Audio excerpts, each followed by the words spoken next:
भगवते वासुदेवाय। अक्रूर उवाच नतोऽस्म्यहं त्वाखिलहेतुहेतुं नारायणं पूरुषमाद्यमव्ययम् यन्नाभिजातादरविन्दकोशाद् ब्रह्मा विरासीद्यत एष लोकः। भूस्तोऽयमग्निः पवनः खमादिर्महानजादिर्मनजिन्द्रियाणि सर्वेन्द्रियार्था विबुधाश्च सर्वे ये हेतवस्ते जगतोऽङ्गभूताः।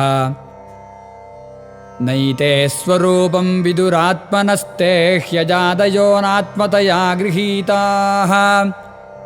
अजोऽनुबद्धः स गुणैरजाया गुणात् परं वेद न ते स्वरूपम्।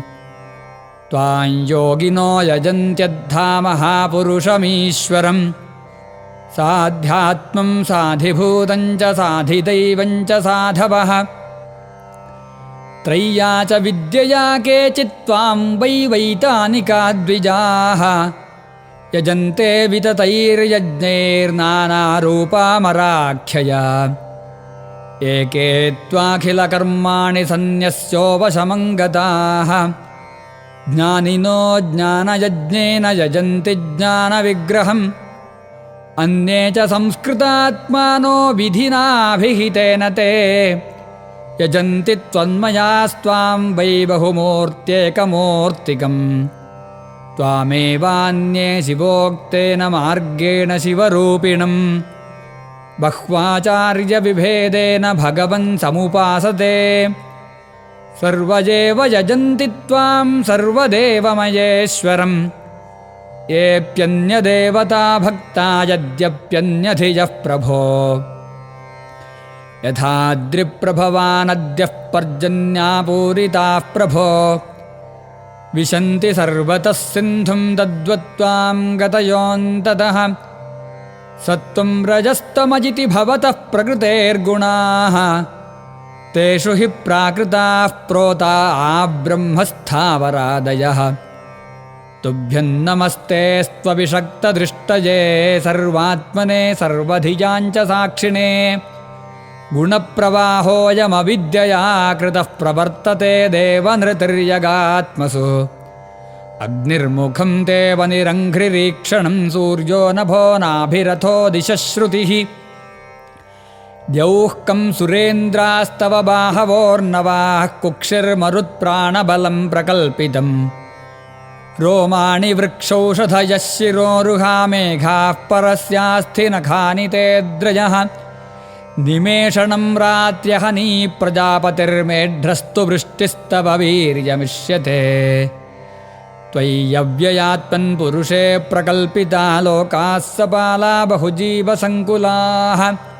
यथा जले सञ्जिहते जलौकसोऽप्युदुम्बरे वामशकामनोमये। यानि यानीह रूपाणि क्रीडनार्थं बिभर्षिः तैरामृष्टशुचो लोकामुदागायन्ति ते यशः। नमः कारणमत्स्याय प्रलयाब्धिचराय च हयशीर्ष्णे नमस्तुभ्यं मधुकैटभमृत्यवे। अकोपाराय बृहते नमो मन्दरधारिणे क्षित्युद्धारविहाराय नमः सूकरमूर्तये। नमस्तेऽद्भुतसिंहाय साधुलोकभयापः वामनाय नमस्तुभ्यं क्रान्तत्रिभुवनाय च। नमो भृगूणां पतये दृप्तक्षत्रवनच्छिदे नमस्ते रघुवर्याय रावणान्तकराय च। नमस्ते वासुदेवाय नमः सङ्कर्षणाय च प्रद्युम्नायानिरुद्धाय सात्वतां पतये नमः। नमो बुद्धाय शुद्धाय दैत्यदानवमोहिने म्लेच्छप्रायक्षत्रहन्त्रे नमस्ते कल्किरूपिणे। भगवञ्जीवलोकोऽयं मोहितस्तव मायया अहं ममेत्य सद्ग्राहो भ्राम्यते कर्मवर्त्मसु।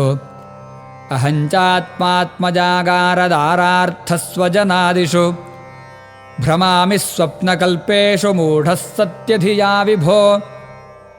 अनित्यानात्मदुःखेषु विपर्ययमतिर्ह्यहम् द्वन्द्वारामस्तमोऽभिष्टो न जानेत्वात्मनः प्रियम् यथा बुधो जलं हित्वा प्रतिच्छन्नं तदुद्भवैः अभ्येति मृगतृष्णां वै तद्वत्त्वाहं पराङ्मुखः नोत्सहेऽहं कृपणधीः कामकर्महतं मनः रोद्धुं प्रमाथिभिश्चाक्षैर्ह्रियमाणमितस्ततः सोऽहन्तवाङ्घ्युपगतोऽस्म्य सदान्दुरापम् तच्चाप्यहं भवदनुग्रह ईश मन्ये पुंसो भवेद्यर्हि संसरणापवर्गस्त्वय्यब्जनाभसदुपासनया मतिः स्यात्